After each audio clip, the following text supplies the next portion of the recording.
प्यार और दर्द का सफर, एक प्रेम कहानी। आकाश में बादल छाए हुए थे, मानो आज की घटना का अंदेशा दे रहे हों।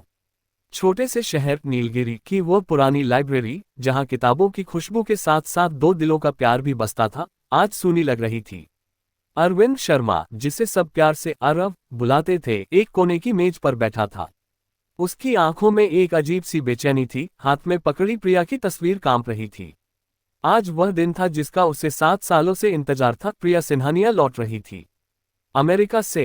अरव की जिंदगी कभी इतनी आसान नहीं रही। पिता एक छोटी सी किराने की दुकान चलाते थे, माँ घर संभालती थी।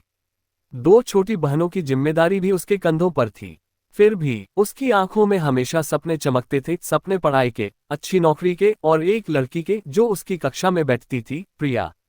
प्रिया सिन्हानिया शहर के सबसे बड़े बिल्डर और उद्योगपति रघुवीर सिन्हानिया की इकलौती बेटी। उसकी हंसी सूरज की किरणों जैसी थी, बातें करने का अंदाज मीठा और आकर्षक। शुरुआत में तो अरव उससे दूर ही रहा, अपनी गरीबी के कारण। लेकिन पुस्तकालय में बार बार मुलाकातें हुई, कॉलेज प्रोजेक्ट्स में साथ काम किया। धीरे धीरे दो अलग अलग दुनियाओं के ये दो युवा एक दूसरे के करीब आते गए।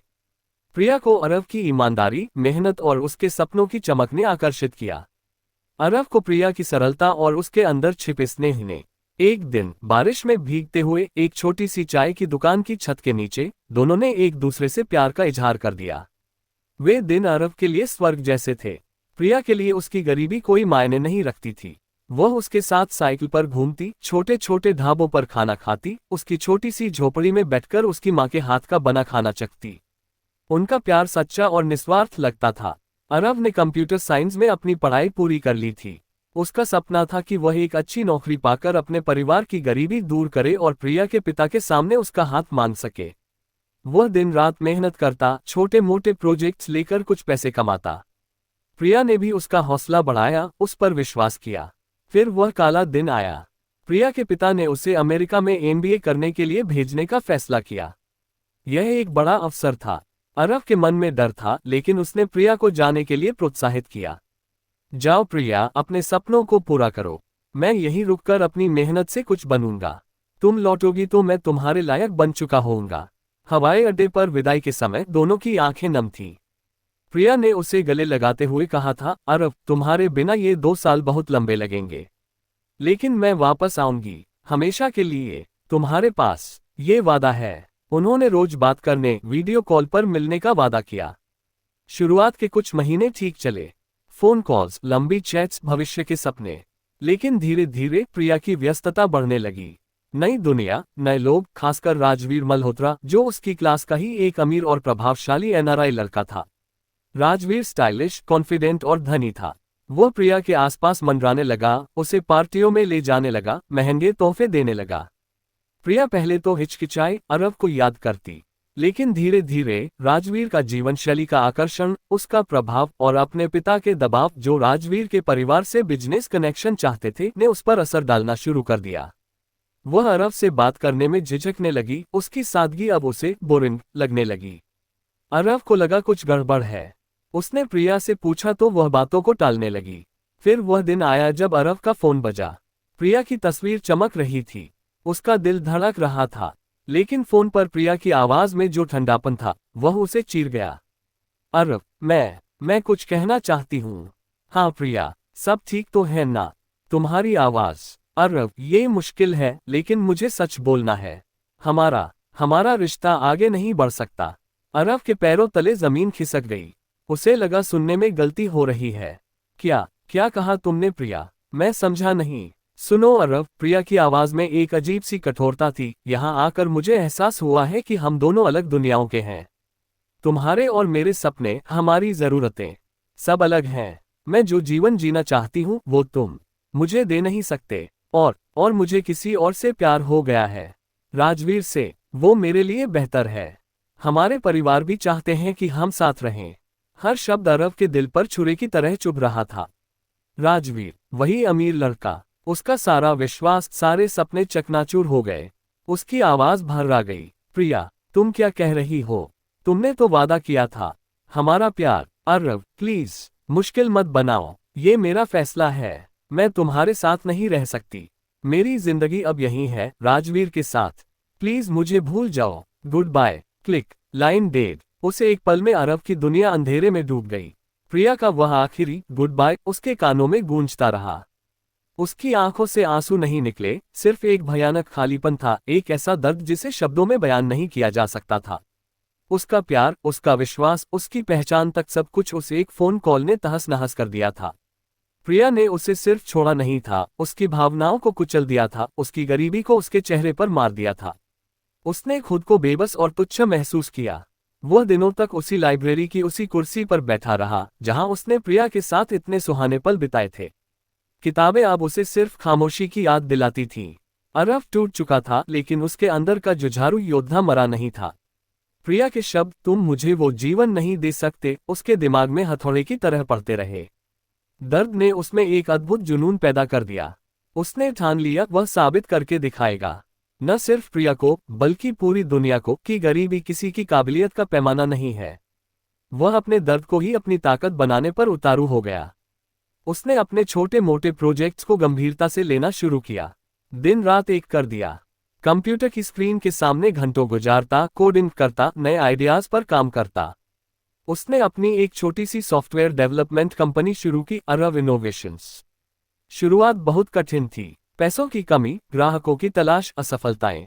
लेकिन हर असफलता उसे और मजबूत करती गई। उसकी मेहनत, उसकी तकनीकी दक्षता और नए समाधान ढूंढने की क्षमता धीरे धीरे रंग लाने लगी। उसने एक ऐसा सॉफ्टवेयर डेवलप किया जो छोटे व्यवसायों के लिए इन्वेंट्री और अकाउंट्स मैनेज करना आसान बनाता था, वह भी बहुत कम दाम पर। यह हिट हुआ। फिर उसने आर्टिफिशियल इंटेलिजेंस के क्षेत्र में काम शुरू किया। उसकी टीम ने एक ऐसा एल्गोरिदम बनाया जो हेल्थ केयर में बीमारियों की प्रारंभिक पहचान में मदद करता था। उसकी कंपनी की ख्याति फैलने लगी। बड़े निवेशकों का ध्यान उसकी ओर गया। 5 साल के अथक परिश्रम और दर्द से प्रेरित जुनून के बाद अरब इनोवेशंस एक बहु-करोड़ डॉलर की कंपनी में तब्दील हो गई। अरविंद शर्मा अब अरविंद शर्मा टेक्नोलॉजी विशनरी और बिलियनियर था। उसकी सफलता की कहानियां अखबारों और बिजनेस मैगजीन्स की सुर्खियां बनती थीं। उसने अपने परिवार को एक विशाल बंगले में बसाया, माता पिता को सारी सुख सुविधाएं दी। लेकिन उसका दिल अब भी एक खालीपन से भरा था। प्रिया की यादें उसे कभी छोड़ी नहीं, लेकिन अब वह दर्द उसके लिए प्रेरणा बन चुका था, न कि कमजोरी। उसके चेहरे पर मुस्कान कम थी, आंखों में एक गहराई और कुछ साबित करने का दृढ़ संकल्प था। उसने प्रेम में फिर से किसी को जगह नहीं दी। उसका ध्यान सिर्फ और सिर्फ अपने काम पर था। वह दुनिया को दिखाना चाहता था कि जिस अरब को प्रिया ने अयोग्य समझकर छोड़ा था, वही अरब आज क्या मुकाम हासिल कर सकता है। इधर प्रिया की जिंदगी सपनों जैसी नहीं रही। राजवीर के साथ उसका रिश्ता शुरुआती चकाचौंध के बाद जल्दी ही बिखर गया। राजवीर घमंडी, स्वार्थी और बेवफा निकला। उसका ध्यान प्रिया से ज्यादा अपनी पार्टियों और दूसरी लड़कियों पर था। प्रिया के पिता और राजवीर के पिता के बिजनेस डील भी किसी कारणवश टूट गए, जिससे राजवीर का व्यवहार और भी खराब हो गया। उसे एहसास होने लगा कि उसने अपना सच्चा प्यार, अपनी खुशी सिर्फ पैसे और स्टेटस के लिए त्याग दिया है। वह अकेली और खोई हुई महसूस करती। अरब की यादें उसे सताने लगीं। उसकी मासूम मुस्कान, उसकी देखभाल, उसका निस्वार्थ प्यार, वह सब कुछ जो उसने खो दिया था। उसका पछतावा उसे रातों को सोने नहीं देता। उसने अखबारों में अरब की सफलता के बारे में पढ़ा। हर खबर उसके पछतावे को और गहरा करती। वह जानती थी उसने क्या खोया है। राजवीर के साथ तलाक के बाद वह टूटी हुई और अपराधबोध से भरी भारत लौट आए। उसने छोटी मोटी नौकरी की, खुद को व्यस्त रखने की कोशिश की, लेकिन अरब की याद और अपनी गलती का एहसास उसका पीछा नहीं छोड़ता था। एक दिन नीलगिरी शहर में एक बड़ा चैरिटी गाला आयोजित हो रहा था। शहर के नए सुपर स्पेशलिटी अस्पताल के लिए फंड जुटाना था, जिसमें अरब की कंपनी का बहुत बड़ा योगदान था। वह अस्पताल भी उसकी कंपनी की तकनीक से लैस होने वाला था। प्रिया के पिता रघुवीर सिन्हानिया, जिनके बिजनेस में कुछ मंदी आ गई थी, भी वहां आमंत्रित थे। प्रिया ने खुद को बहुत समझाया कि न जाए, लेकिन एक गहरी इच्छा, एक छोटी सी उम्मीद और शायद खुद को दंड देने की चाहत ने उसे वहां खींच लिया। वह जानती थी अरब मुख्य अतिथि होगा। गाला हॉल चमकदार रोशनी से जगमगा रहा था। देश के जाने माने लोग मौजूद थे। प्रिया ने एक साधारण सी साड़ी पहन रखी थी, कोने में एक टेबल पर बैठी थी, घबराई हुई। तभी हॉल में सन्नाटा छा गया। मंच पर अरविंद शर्मा आया। वही अरब, लेकिन अब बिल्कुल बदला हुआ। तेजस्वी चेहरा, विश्वास से भरी चाल, एक सूट जो उसकी सफलता की कहानी कह रहा था। उसकी आवाज़ स्पष्ट और प्रभावशाली थी जब वह अस्पताल के प्रोजेक्ट और टेक्नोलॉजी की भूमिका के बारे में बता रहा था। प्रिया की आंखें उस पर चिपकी हुई थीं। उसका दिल तेजी से धड़क रहा था। शर्म, पछतावा और एक अवर्णनीय खिंचाव सब कुछ महसूस हो रहा था। उसने अरव को देखा, जो अब वह नहीं था जिसे वह जानती थी। वह एक सफल, ताकतवर व्यक्ति था, और यह सब उसके जाने के बाद हुआ था। उसकी आंखों में पानी भर आया। गाला खत्म हुआ। लोग अरव से मिलने के लिए उमड़ पड़े। प्रिया कोने में खड़ी देख रही थी, उससे बात करने की हिम्मत नहीं जुटा पा रही थी। तभी अरव की नजर उस पर पड़ी। एक पल के लिए उसकी सांस थम सी गई। सालों बाद प्रिया उसके सामने थी। वही चेहरा, लेकिन अब उस पर उदासी और थकान के भाव थे। उसकी आंखों में पछतावा साफ झलक रहा था। अरव के अंदर का दर्द फिर से हिलोरे लेने लगा, लेकिन उसने खुद पर काबू रखा। वह प्रिया की तरफ बढ़ा। प्रिया का दिल धक धक करने लगा। वह सिर झुकाए खड़ी रही। प्रिया। अरव की आवाज सपाट थी, भावनाओं से परे। प्रिया ने धीरे से सिर उठाया। आंखें नम थीं। हेलो अरव, मैं तुम्हारी सफलता के बारे में सुन रही थी। बहुत बहुत बधाई। उसकी आवाज कांप रही थी। अरव ने उसे गौर से देखा। उसकी आंखों में छिपा दर्द, शर्मिंदगी उसने पढ़ ली। धन्यवाद, उसने संक्षिप्त उत्तर दिया। एक असहज खामोशी छा गई। प्रिया ने हिम्मत जुटाए। अरव, मैं तुमसे माफी मांगना चाहती हूँ। उस दिन के लिए, उस फोन कॉल के लिए, तुम्हें छोड़ने के लिए। मैंने बहुत बड़ी गलती की। उसकी आवाज रुंध गई। आंसू गालों पर बहने लगे। मैं पूरी तरह टूट गई हूँ अरव। हर रोज पछताती हूँ। राजवीर, सब कुछ गलत था। तुम्हारा प्यार ही सच्चा था और मैंने उसे ठुकरा दिया। मुझे माफ कर दो प्लीज। प्रिया के आंसू और पछतावे भरे शब्द अरव के दिल को छू गए। 7 साल का दर्द, गुस्सा, सब कुछ उसके सामने तैरने लगा। उसने गहरी सांस ली। माफी प्रिया। उसकी आवाज में एक कड़वाहट थी। तुम्हें पता है उस एक फोन कॉल ने मेरी जिंदगी कैसे बदल दी। तुम्हें पता है मैं कितनी बार टूटा। तुमने मुझे सिर्फ छोड़ा नहीं, तुमने मेरे अस्तित्व को, मेरे प्यार को कुचल दिया। तुम मुझे वो जीवन नहीं दे सकते। ये शब्द मैं कभी नहीं भूला। इन्हीं शब्दों ने मुझे यहाँ तक पहुँचाया। प्रिया सिसकियां ले रही थी। मैं जानती हूँ अरव, मैं बहुत स्वार्थी थी, बहुत अंधी। पैसे और स्टेटस ने मुझे अंधा कर दिया था। लेकिन मैंने सबक सीख लिया है। बहुत कठिन तरीके से। तुम्हारा दर्द मैं महसूस कर सकती हूँ। मैं तुमसे सिर्फ इतना कहना चाहती हूँ कि तुम सही थे, हमेशा, और मुझे तुम्हारी कमी हर पल खलती है। अरव ने प्रिया की तरफ देखा। उसके आंसू, उसका सच्चा पछतावा उसे झकझोर रहा था।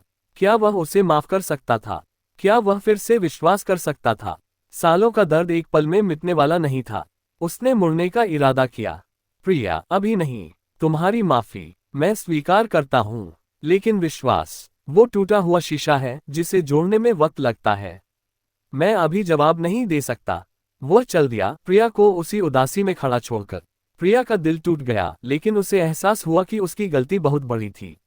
उम्मीद की एक किरण भी थी। अरव ने उसे पूरी तरह नकारा नहीं था। अगले कुछ हफ्तों में प्रिया ने खुद को बदलने की ठान ली। उसने अपने पिता के बिजनेस में सक्रिय रूप से हाथ बटाना शुरू किया, लेकिन ईमानदारी और मेहनत से। उसने समाज सेवा के कामों में भाग लेना शुरू किया, खासकर उस अस्पताल में जिसमें अरव का योगदान था। वो वहां नियमित जाने लगी, बच्चों के वार्ड में जाकर उनके साथ वक्त बिताती, मरीजों की सेवा करती। उसने अपने अहंकार को त्याग दिया था। उसका उद्देश्य सिर्फ अरव को प्रभावित करना नहीं था, बल्कि खुद को एक बेहतर इंसान बनाना था, जो वह अरव के साथ रहते हुए थी। अरव भी प्रिया के बारे में सुनता रहा। उसके बदलाव की खबरें उस तक पहुंची। एक दिन वह अस्पताल के निरीक्षण के लिए गया। बच्चों के वार्ड में उसने प्रिया को देखा। वह एक बीमार बच्ची को कहानी सुना रही थी। उसके चेहरे पर वही मासूम मुस्कान थी जो कभी अरव को दीवाना बनाती थी। बच्ची उसकी बातों पर हंस रही थी। प्रिया ने अरव को देखा। उसकी मुस्कान थोड़ी झिझकी, लेकिन उसने सिर हिलाकर अभिवादन किया और अपने काम में लगी रही। अरव वहीं खड़ा रहा। उस दृश्य ने उसे झकझोर दिया। ये वही प्रिया थी जिससे वह प्यार करता था, दयालु, संवेदनशील। क्या पैसों की चकाचौंध ने सच में उसे कुछ समय के लिए भटका दिया था? क्या वह वाकई बदल गई थी? कुछ दिनों बाद शहर में भारी बारिश हो रही थी। अरव अपने ऑफिस से निकला। रास्ते में उसने देखा कि एक छोटी सी कार खाई में फंस गई है। ड्राइवर घबराया हुआ बाहर खड़ा था। पास ही खड़ी एक और कार से प्रिया उतरी। उसने अपनी छतरी उस व्यक्ति को थमाए और खुद बारिश में भीगती हुई फोन पर मदद के लिए कॉल करने लगी। अरव ने अपनी गाड़ी रोकी। उसने अपने ड्राइवर को मदद के लिए भेजा और खुद प्रिया के पास आया। तुम भीग रही हो, अरव ने कहा, अपनी छतरी उसकी तरफ बढ़ाते हुए। प्रिया ने आश्चर्य से देखा। अरव, ये कोई बात नहीं, इस बेचारे की मदद करनी थी। तुम्हारा फोन गीला हो जाएगा, अरव ने कहा, उसके हाथ से फोन लेकर खुद हेल्पलाइन पर कॉल करने लगा। जल्दी ही अरव के ड्राइवर और सड़क पर मौजूद कुछ लोगों की मदद से कार निकाल ली गई। अरव ने प्रिया को अपनी कार में बैठने को कहा। गाड़ी के अंदर का माहौल गर्म और शांत था, बाहर बारिश की आवाज थी। दोनों के बीच खामोशी थी। तुम बहुत बदल गई हो लगती हो प्रिया, अरव ने धीरे से कहा। प्रिया ने मुस्कुराने की कोशिश की। कोशिश कर रही हूं अरव, सच्ची कोशिश। मैंने जो खोया उसे पाने की नहीं, बल्कि उस लायक बनने की कोशिश कर रही हूं जो मैं पहले थी, जिसे तुम जानते थे। तुम्हारी माँ का हाथ का बना खाना मिस करती हो? अरव ने अचानक पूछा। प्रिया चौंकी। उसकी आंखें फिर से भर आईं। हर दिन अरव, हर दिन। वो सादगी, वो प्यार, वो सब कुछ जो मैंने अपनी मूर्खता से गंवा दिया। अरव ने स्टीयरिंग व्हील पर हाथ कसकर पकड़ा। उसके मन में तूफान चल रहा था। दर्द था, लेकिन उस दर्द के बीच एक उम्मीद की किरण भी थी जो प्रिया के बदले हुए स्वरूप और उसकी आंखों के सच से जगमगा रही थी। क्या तुम मुझे माफ कर सकते हो अरव? प्रिया ने हिचकिचाते हुए टूटी हुई आवाज में पूछा। मैं जानती हूं मैं इसकी हकदार नहीं, लेकिन अरव ने गहरी सांस ली। उसने कार साइड में लगाई। बारिश की बूंदें विंडस्क्रीन पर फिसल रही थीं, बाहर की दुनिया धुंधली सी लग रही थी। उसने प्रिया की तरफ मुड़कर देखा। उसकी आंखों में सच्चाई और पीड़ा थी, वही पीड़ा जो उसने सालों झेली थी। माफ करना प्रिया, अरव ने धीरे से कहा, सिर्फ एक शर्त पर। प्रिया की सांस थम सी गई। उसकी आंखें चौधियाई हुई थीं, भरोसा नहीं हो रहा था। कौन सी शर्त? कि तुम वादा करो। अरव की आवाज भारी थी, लेकिन उसमें एक कोमलता घुलने लगी थी, कि आप कभी भी मुझे छोड़कर नहीं जाओगी। कि हमारा प्यार तुम्हारी गलतियों से भी ज्यादा मजबूत है। कि तुम सचमुच वापस आ गई हो, हमेशा के लिए। प्रिया के लिए शब्द नहीं थे। आंसू बह निकले, लेकिन इस बार वे दुख के नहीं, राहत और अविश्वसनीय खुशी के थे। उसने हाँ में सिर हिलाया, बार बार हिलाया। वादा अरव, हर लम्हे का, हर सांस का वादा। मैं तुम्हारे साथ हूँ, हमेशा के लिए, किसी भी कीमत पर। अरव ने उसके हाथ अपने हाथों में लिए, वही हाथ जिन्हें पकड़कर कभी वे साइकिल पर घूमा करते थे। सालों का दर्द, गुस्सा, अविश्वास उन स्पर्शों में धुलने लगा। उसने प्रिया को अपनी ओर खींच लिया। बारिश की बूंदों की आवाज के बीच कार की इस छोटी सी दुनिया में दो टूटे हुए दिल फिर से जुड़ रहे थे। उनके बीच की दूरी मिट गई। उनका चुंबन सालों के बिछड़ेपन, पीड़ा, पछतावे और अब मिलन की अनंत खुशी का प्रतीक था। यह सिर्फ एक चुंबन नहीं था, यह एक नई शुरुआत का वादा था, एक दूसरे के प्रति पूर्ण समर्पण था, उन सभी गलतियों के बावजूद जो माफ हो चुकी थीं। उस रात अरव प्रिया को उसी छोटे से चाय वाले की दुकान पर ले गया, जहां कभी बारिश में भीगकर उन्होंने पहली बार एक दूसरे से प्यार का इजहार किया था। दुकान अब थोड़ी सजी धजी थी, लेकिन चाय की महक वही पुरानी थी। दोनों एक छोटी सी मेज पर बैठे, हाथों में हाथ डाले। आसपास का शोर गायब हो गया था। मैं तुमसे कुछ कहना चाहता हूं, प्रिया, अरव ने उसकी आंखों में देखते हुए कहा। मेरी ये सारी सफलता, ये पैसा, ये नाम, ये सब कुछ तब तक अधूरा था जब तक तुम इसमें शामिल नहीं थी। तुम्हारे बिना ये सब बेमानी था। तुम्हारे छोड़ने ने मुझे यहां तक पहुंचाया, ये सच है। लेकिन अब मैं जान गया हूं कि असली सफलता तो तुम्हारे साथ है, तुम्हारे प्यार के साथ। प्रिया की आंखें फिर से नम हो गईं। और मैं जान गई हूं कि असली अमीरी प्यार में है, बैंक बैलेंस में नहीं। मैंने सबक सीख लिया है अरव। तुम्हारे बिना की हर सांस सजा थी। अब सिर्फ तुम्हारे साथ जीना चाहती हूं, सादगी में, प्यार में। अरव ने अपनी जेब से एक छोटा सा बॉक्स निकाला। उसे खोलकर उसने प्रिया के सामने रख दिया। उसमें एक साधारण सी लेकिन खूबसूरत सोने की अंगूठी थी, बिल्कुल उसकी पहली सैलरी से खरीदी गई अंगूठी की तरह, जिसे उसने प्रिया को देना चाहा था, लेकिन तब वह शर्मिंदगी के मारे नहीं दे पाया था। प्रिया सिन्हानिया, अरव ने गंभीरता से कहा, क्या तुम मुझसे शादी करोगी? इस बार न किसी डर के, न किसी शक के, सिर्फ और सिर्फ प्यार के लिए। हमेशा के लिए मेरी हो जाओ। प्रिया के चेहरे पर खुशी के आंसू छलक पड़े। उसने बिना एक पल गवाए जवाब दिया, हाँ अरव, हाँ हाँ, 1000 बार हाँ, हमेशा के लिए तुम्हारी। उसने अंगूठी पहन ली, जैसे अपने खोए हुए सुख को फिर से पा लिया हो। दोनों ने एक दूसरे को गले लगा लिया, भीड़ के बीच में ही। चाय वाले दादा मुस्कुरा रहे थे जैसे वे सालों पहले मुस्कुराए थे। उनकी शादी एक साधारण लेकिन बेहद खूबसूरत समारोह में हुई। अरव की मां ने खुद हाथ से बना खाना बनाया। उनकी छोटी बहनें फूल बिखेर रही थीं। प्रिया के पिता भी मौजूद थे। अब वे अरव की मेहनत और ईमानदारी का सम्मान करते थे। सबसे बढ़कर वे अपनी बेटी की खुशी देखकर प्रसन्न थे। अरव और प्रिया ने नीलगिरी में ही एक आरामदायक लेकिन भव्य नहीं घर बनाया। अरव की कंपनी दुनिया भर में फैल चुकी थी, लेकिन उसने प्रिया को कभी अपने प्यार और समय से महरूम नहीं होने दिया। प्रिया ने उसके साथ कंपनी की सामाजिक जिम्मेदारियों के प्रोजेक्ट्स में काम करना शुरू किया। वह सच्चे मन से लोगों की सेवा करती। उसकी आंखों में वही चमक लौट आई थी जो कभी अरव को पागल करती थी। एक शाम वे अपने बगीचे में बैठे थे। सूरज ढल रहा था, आकाश में लाल और नारंगी रंग बिखरे हुए थे। प्रिया का सिर अरव के कंधे पर टिका था। क्या कभी सोचा था हम यहाँ होंगे? प्रिया ने धीरे से पूछा। अरव ने उसके बालों में हाथ फेरा। सच कहूं, उस दिन हवाई अड्डे पर जब तुम जा रही थी, मैंने सोचा था कि हम हमेशा साथ रहेंगे। फिर जब तुमने फोन किया, मैंने सोचा मेरा सब कुछ खत्म हो गया। लेकिन नहीं प्रिया, असली प्यार कभी नहीं मरता। वह सिर्फ परखा जाता है, और हमारा प्यार उस परीक्षा में पास हो गया।